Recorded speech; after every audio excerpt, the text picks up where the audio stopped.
Hey, it's Justin. I wanted to talk to you today about whether or not you should be selling the house that has recently lost some of its value, or whether you should be hanging on to it, waiting for the value to go back up. My assessment is that you should sell the house now because I don't think you will ever see prices as high as they've been again. I don't think you'll ever see prices as high as they are now again. Now, I know that's a bit of an overreach. I don't have a crystal ball, and I am not a financial advisor, and I'm not an economist. However, I do a lot of research in real estate and economics, and what I see is an environment where housing as a commodity that sort of is pumped up by investment is not, it doesn't look like it's going to come back around again. I think a lot of these big investors have realized that it's not such a good idea as it seemed to be a few years back. So I think I think you're going to see a lot of that money leave the market. I also think you need to consider that you know, baby boomers who have all the money and all the houses are dying off, and the people coming up behind them, the generations coming up behind them, they don't have the money and they don't really have the interest in housing. A lot of the people are going to inherit the house that their family had, and they're never really going to be in the market for purchasing a house. They're just going to get one handed to them.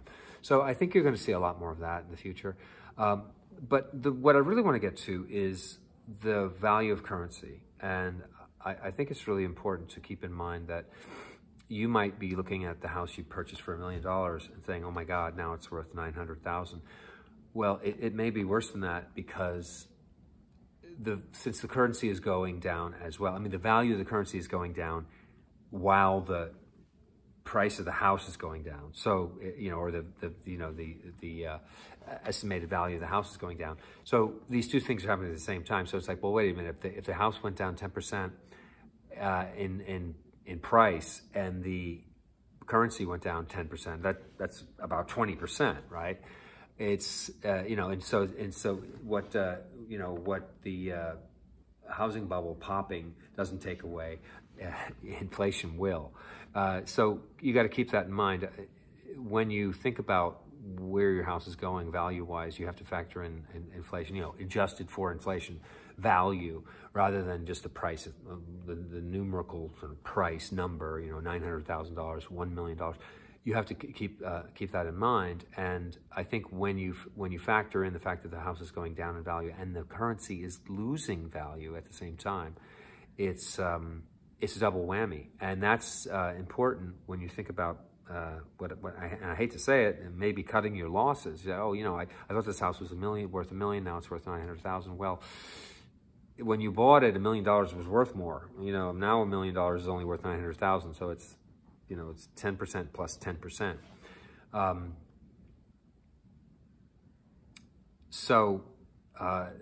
You know, so maybe a house is even worse of an investment than it seemed at first. Now it's all timing, right? If you purchased 1 or 2 years ago, you were buying at the peak and now it's coming down. Will it go back up? It could, but I don't think it will. And I honestly don't think you'll ever see housing prices this high again, let's say relative to the real value of the currency, because that's important. When you say, you know, somebody might say to me, hey, you know, you said my house price was going to go down, but it went up. And I'm like, well, if you adjust it for inflation, it still went down, right? I mean, this is economics 101. So if you can sell now, I think that the time to sell it is now, and you can get that, you know, you can get that pile of money, and then you can put it somewhere that will work better for you. Everyone's talking about gold and silver now, but listen, I'm just some guy on YouTube. I'm not your financial advisor. But you know, take that cash and put it somewhere where it can do more.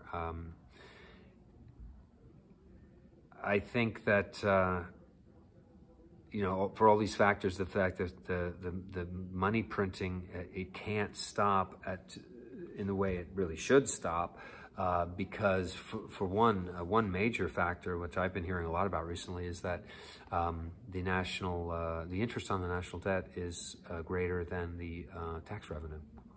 It's like a little, you know, 110, 120% of the tax revenue.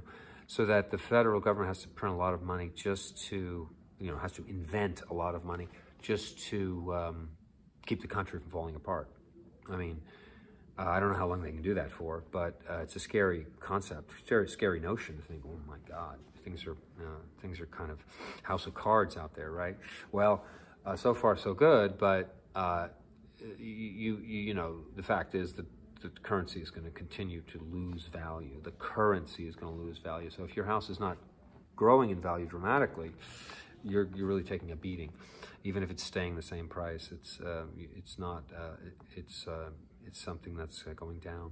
So, you know, thanks for watching, and please consider that when you, you know, and obviously I'm some dude on YouTube.